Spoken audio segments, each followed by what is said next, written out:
I knew something was wrong the second Carson pulled up that damn slide deck. Colors off, logos clashing like a drunk intern had designed it during a Red Bull coma. And then he said it. Right there in the middle of the team meeting, with all the bright-eyed 20-somethings watching like they were at a live taping of some corporate reality show. "Malcolm," he said, pausing like he was about to knight him or fire him on air, "is what we call a leftover mistake in our machine. Not broken. Just misplaced." Silence. Nobody breathed. I could see someone in the back swallowing so hard their Adam's apple nearly evacuated their neck. My hand clenched under the table. Not because I didn't see it coming, but because I had. This wasn't the first time Carson had played the part of smug executioner, but it was the first time he did it publicly. The smirk, the shrugged shoulders, the clicker still in his hand like a scepter. He wasn't just cutting a department. He was making a goddamn example. And Malcolm, poor Malcolm, just sat there. His jaw twitched once. No rebuttal. No quip. Just that tired look he always had when someone said something dumb, and he was already calculating 10 ways to prove them wrong, quietly later after the room forgot. Except this time the room wouldn't forget. "We'll be restructuring," Carson said like he was announcing a halftime show. "Which means Malcolm's team is being dissolved. They've served their purpose, and we thank them for their time." Served their purpose? Christ. Malcolm built the vendor integration model that saved us $2 million in Q4. The same model Carson used to sell his efficiency framework to the board last month. But sure, phase him out quietly. That's how cowards handle architects. They don't fire them, they just starve the room of oxygen until they leave. Malcolm didn't flinch. Just slowly closed his laptop and stood, smooth as always. I watched his eyes glance once, only once, toward Carson's monitor. And that's when I saw the flicker. 1 second. A file name in the corner of the screen. Cycle2_suppress transfers.qbk. My stomach dipped like an elevator with the cable cut. Because I remembered Cycle 2. The Whispered Project. The time we almost got flagged in 2016. The cleanup batch no one talked about. Only Malcolm had access to the core logs back then. And only Malcolm kept everything offline. Not for revenge. Not for leverage. Because he believed in systems. Believed in the paper trail. Believed that, one day, someone might need to remember what actually happened when the walls started shaking. And now? The walls were humming. Malcolm walked past me on his way out, and for the first time in years, I saw something in his eyes that wasn't calm. It wasn't rage either. It was memory. Cold, focused memory. Hey, before we go deeper, I've gotta ask. 97% of people who hear these stories never hit subscribe. If you're one of the ones still listening, and you want to hear how this unfolds, hit that like button. Subscribe. It really motivates the team to keep telling these stories, especially the ones people try to forget. Because Carson was about to learn what happens when the machine spits out the wrong damn mistake. The server room was cold in that way only forgotten places can be. Too clean, too quiet, like time had frozen while the rest of the building evolved into espresso bars and glass offices. You could still smell the burnt plastic from an old power supply fried during that thunderstorm back in 18. Malcolm stood there alone, the cardboard box in his hands looking more like a casket than a carryout. His nameplate sat on top face down. Nobody had even asked for his badge back yet. Maybe they forgot. Maybe they assumed he'd just fade like a bug fix in the next update. But Malcolm didn't fade. He set the box on the floor, knelt beside the oldest rack in the corner, and pried open the steel panel like a man unlocking a tomb. Tucked behind the patch cabling was a terminal nobody used anymore. The tag on it still read, Fedicibel 1, in faded labelmaker ink. If anyone even remembered the name, they probably thought the Fed part was just some internal code. It wasn't. He powered it up. The boot sequence was painfully slow, whirring like a dying animal, but it came to life. He entered the login string. Not with hesitation but with muscle memory. 10 years ago, they asked him to make a problem disappear. Vendor payments that didn't line up. Transfers with no PO trail. Authorized charges under non-existent contracts. A new system had gone live and swallowed a ton of legacy data in the process. At least that's what legal told the auditors. Malcolm was the one they called to sanitize it. He did as asked. Cleaned up the visible mess. Reconciled what could be reconciled. The rest? He buried. Not deleted. Not destroyed. Buried. Because something in him had twitched at the way Carson, back then just a junior project lead, kept insisting on pushing transfers through at midnight. Always with temporary vendor codes. Always with vague memos like internal cross-charges for onboarding accelerators. Bullshit wrapped in business speak. And Carson's initials were on every last one of them. He opened the root directory. Navigated straight to the buried archive.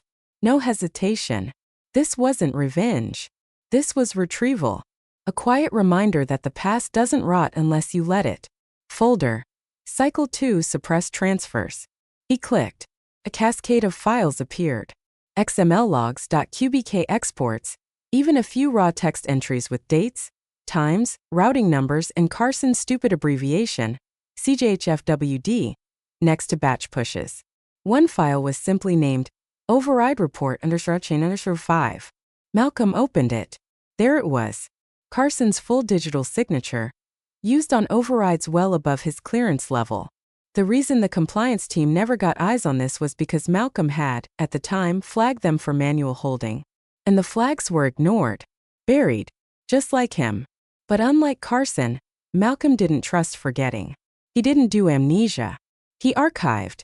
And now the archive was breathing again. No rage. No adrenaline. Just precision. Just facts. Just memory stepping out of its cage and stretching in the cold air of that server room. He minimized the window, reached for his personal drive from the box. He didn't need to take anything. That wasn't the point. The files weren't going anywhere. They never had. They'd just been waiting. For the right trigger. For someone who knew what they meant. And Malcolm? He never forgot what Carson authorized. Or how smug he looked doing it. Not back then. And especially not now. The cursor blinked on the screen like it had a pulse of its own, steady, patient, utterly indifferent. Malcolm sat with his elbows planted on the edge of the metal desk, staring at that blinking line while the fan inside the legacy terminal wheezed against time. He didn't rush. The worst decisions are made fast and loud. This one needed to be slow. Surgical. He opened a plain text document and began typing. Not with anger, not with vengeance, but with the same calm he used to audit third-party license logs when everyone else was too busy chasing metrics. To whom it may concern.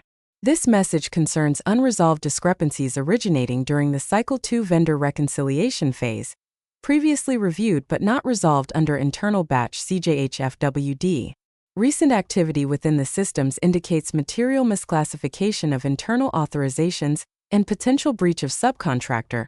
Terms outlined in Agreement 1C.17. Please see attached for transaction lineage summary and escalation notes. He stopped. Read it again.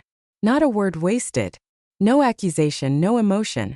Just the kind of language that sets off alarms in anyone with compliance, in their title.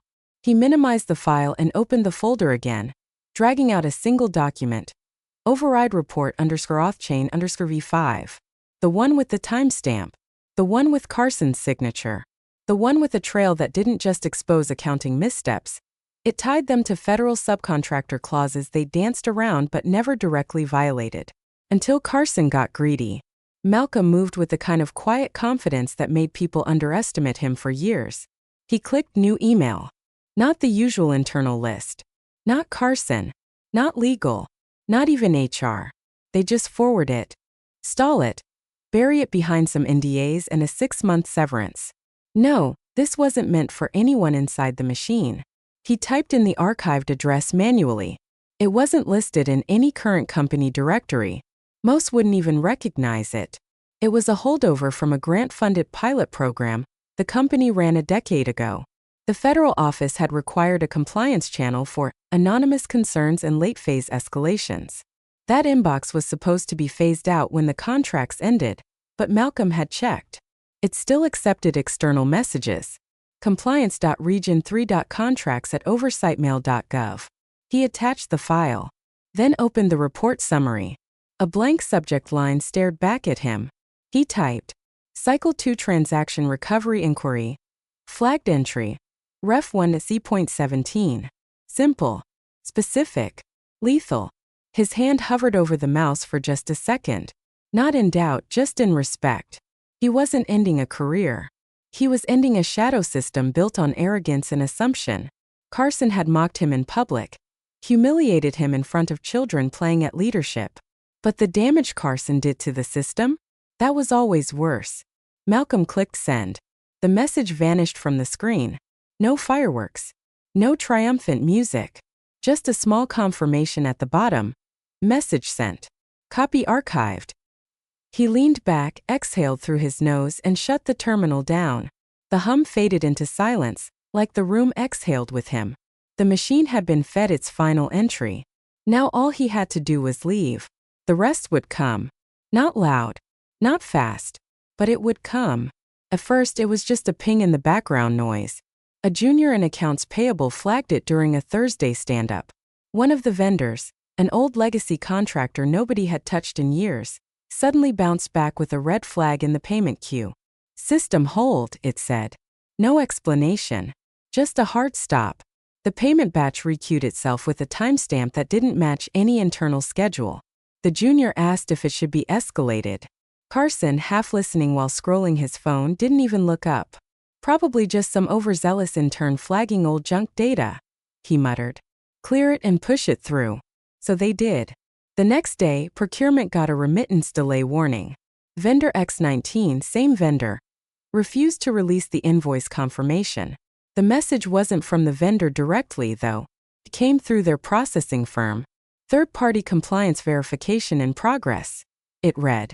Unusual phrasing. Vague enough to ignore if you wanted to. Carson did. Jesus, he snapped in the Friday sync. Everybody's spooked because someone forgot to check a box in Oracle? Just override it. There's no RAL review happening. You think the feds care about some dusty project from 2016? Nobody answered, as nobody was sure. But they cleared the override. By Monday, 3 more payment batches were halted mid-process. 2 were tied to Cycle 2 vendors. 1 wasn't, but shared a routing chain. Treasury pinged AP. AP bounced it to Carson. He rolled his eyes so hard you'd think sarcasm was a department. Just compliance bots doing cleanup. They'll time out by end of day. They didn't. By Wednesday, 5 flags had triggered. 1 outright hold had been placed on a partner agreement. A senior procurement lead asked in Slack, "Did anyone file a new audit request?" No one had. The thread went quiet, then disappeared. Carson nuked it before anyone could screenshot. He sent a company-wide update the next morning. We're working through minor legacy vendor sync issues. No impact expected. Please direct all concerns to finance ops. It looked like control. Felt like denial. Meanwhile, Malcolm, sitting in a cafe on the other side of the city, refreshed his inbox. Not his work email, he hadn't logged into that since the walkout, but the old catch-all forwarder he used for system backups and clearance pings. It was still tied to internal redirects from shared project files. The kind they forgot to disconnect when they offboarded someone who never made noise. The inbox lit up again. Subject: Auto payment escalation Route 6 legacy audit check. Subject: Auto out of office J. Rossner. Subject: Auto delivery failure. Carson.jh. He didn't open them. He didn't need to. Every out-of-office forward was proof of the storm starting to swirl. People were asking questions. Redirects were firing. Internal logs were tripping on rules that hadn't been touched in years, and no one knew why. But Malcolm did. He finished his coffee, marked all as unread, and closed the tab. He didn't need to be in the building to feel it breathing down Carson's neck. The machine had noticed. At 9:12 a.m. on a dull Thursday, the system hiccuped. It wasn't a crash. Nothing dramatic. Just a single red light on the Treasury dashboard blinking where green had always lived. A ping from the internal audit queue legacy channel low priority archive protocol. Except it hadn't fired in nearly 8 years. Most assumed it was deprecated. It wasn't. Someone had just buried it deep enough that no one dared touch it, especially after the Cycle 2 cleanup when legal practically begged them to move forward, not backward. But the system didn't forget. And it didn't forgive. The automated escalation rule still lived in the back end, a protocol string called authchain trigger .17a. It was built to respond to suspected breaches in federal subcontractor record-keeping. Only 3 people ever had override clearance. 2 were gone. The third was Malcolm. And his credentials had been scrubbed. That meant the system defaulted to its last known escalation path. Straight to the CFO. At 9:14, the CFO's assistant knocked on his glass wall holding a printed email. The subject line was enough to freeze the room.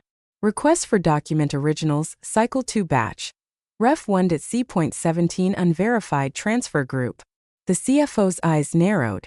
He took the page and read slowly, lips barely moving. Please provide physical and digital source records related to the following transaction chain, initiated between FI16 FI17.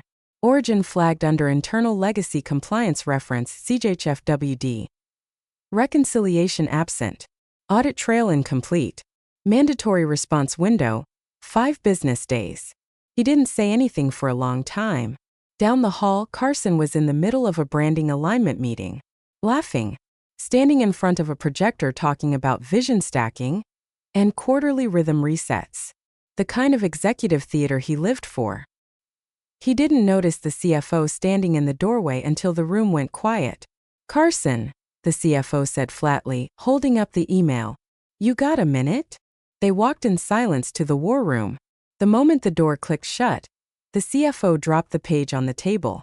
Why am I being asked for originals tied to a batch you supposedly closed in 2017? Carson's face froze. I don't know. That project was resolved. That data was consolidated. Was it? The CFO said, leveling his gaze. Because I've got vendors not getting paid. I've got Treasury pinging compliance. And now I've got a federal escalation referencing your initials on overrides we never signed off on. Tell me that's not your digital key in the log string. Carson tried to speak. Failed. Then again. That system was deprecated. No one's touched that queue in years. And yet, the CFO interrupted. Here it is. Asking for things you authorized. Without a second signer. Without a traceable source doc. Without a contract. Carson's voice cracked. It was a cleanup batch. It was internal housekeeping. Everyone agreed at the time. No, the CFO said coldly. Malcolm agreed to clean it up. We never agreed to disappear it. He picked the page back up, folded it once, and tucked it into his blazer. You've got until COB to find every original you can. Because if they escalate again, if legal gets wind, we're not in cleanup anymore. We're in containment. Carson sat alone for a long time after the CFO left. The projector screen still glowed with the words, brand integrity. It looked like a tombstone. Carson didn't sleep that night. Not really. He paced his condo in the dark, lights off, city noise below barely audible over the sound of his own breathing. He'd pulled the old Cycle 2 flash reports, combed every override, scanned his inbox for even the faintest thread he could spin into plausible deniability. But every file he opened was another nail. His initials, his timestamps, his phrasing. All of it buried like a landmine waiting for the wrong boot. And now it had gone off. The next morning he called the CFO before sunrise. No assistant. No email. Just raw desperation. It's old, Carson said, voice cracked and dry. It's archived. Hell, some of it probably doesn't even map to our current structure anymore. There was a long pause. Then the CFO, cool and slow. Then why are our vendors locked? Carson closed his eyes. We've got routing suspensions. Payment failures. Treasury's pinging me every hour asking if we're under review. And now, the CFO continued, voice flattening to a blade, legal just got a heads up from external counsel. Apparently a third-party regulator is requesting a sponsor interview. A what? Carson breathed. Internal sponsor. That's what they said. The Contract Oversight Office got a tip. Flagged it as a suspected misclassification of federal link transfers. Jesus Christ. And the icing on the cake? The CFO cut in, voice dropping. They said they were contacted by someone internal. The air in Carson's lungs turned to paste. Who? He asked. Who the hell? They didn't name them, the CFO replied. Said the report came through an archival channel tied to the original subcontractor compliance framework. You remember that, right? The system you told everyone was dead. Carson swallowed. It was dead. Apparently not. The line went quiet. Just breathing. Then the CFO added, they're calling this a priority recovery inquiry. If they find even one signature out of place on an authorized transfer, especially under a federal reporting clause, they don't slap wrists. They freeze accounts. They audit. They subpoena. You're overreacting, Carson snapped. It's still containable. It's not even a formal investigation. You sure about that? The CFO asked. Because Treasury thinks it is. And legal? They're dusting off contracts that haven't seen daylight in 8 years. Carson's voice faltered. I just need a day. I'll get ahead of it. You had a day, the CFO said. You had years. Then quieter. And someone beat you to it. The call ended. Carson stood alone in his kitchen, phone still pressed to his ear, the dial tone growing louder than the blood in his head. He didn't know who had reached out. But someone did. Someone with access. Someone who knew where to look. And that meant this wasn't just a mistake in the machine. It was a ghost in the wires. And it remembered everything.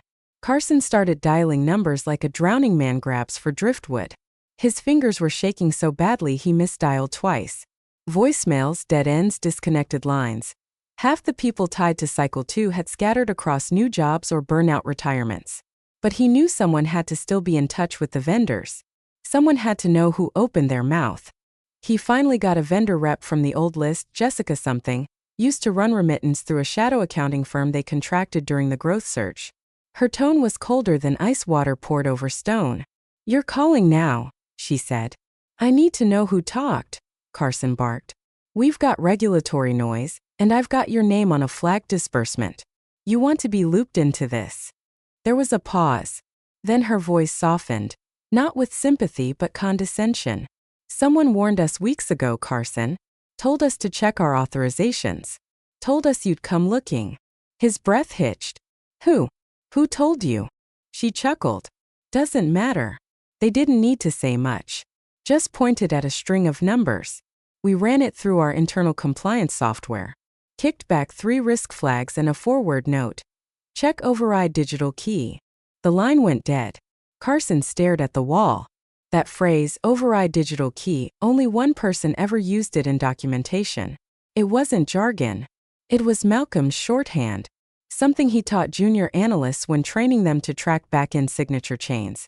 Stuck because it was elegant. Simple. Like Malcolm. That's when Carson knew. He didn't even try to make it subtle. Searched Malcolm in his contacts. Found the number. Called. Straight to voicemail. He called again. And again. Then texted. I need to talk. Now. Urgent. No reply. He waited. Paced. Eyes glued to the screen like it owed him something. And then finally something came through. But it wasn't a reply. It was a forwarded email chain. Subject. Cycle 2 transaction recovery. Escalation path. Ref 1C.17. From archive_user_mlangley at internal.sys. To Contract Oversight Office Region 3. The message was short, precise. As a former compliance analyst assigned to the Cycle 2 batch reconciliation, I am submitting this chain of transaction logs for review. The documents contain unresolved authorization overrides initiated without secondary signer verification. Per Clause 1C.17 of the original subcontractor terms, this qualifies as material risk exposure. Please confirm receipt. Carson felt the floor tilt. He stared at the sender line. Archiving from Langley. Malcolm Langley. Not even masked. Just clean. Formal. Exactly the way Malcolm worked when he meant for something to last. The timestamp was from 10 days ago, before the first vendor locked a payment. Before the first treasury ping. Before any of them knew. He'd already moved. And Carson? Carson was chasing ghosts with a flashlight in a thunderstorm. The spiral wasn't starting. It was already mid-fall. The boardroom was already full when Carson walked in, too full. Not the usual slow trickle of half-attentive faces and coffee cups. This time every seat was occupied. No laptops open. No phones on the table. Just eyes. Watching him. Measuring him. Like they'd already read the ending and were waiting to see if he understood it yet. The CFO sat at the far end, motionless except for the slow, deliberate tap of a pen against the edge of a manila folder. That folder had his name on it.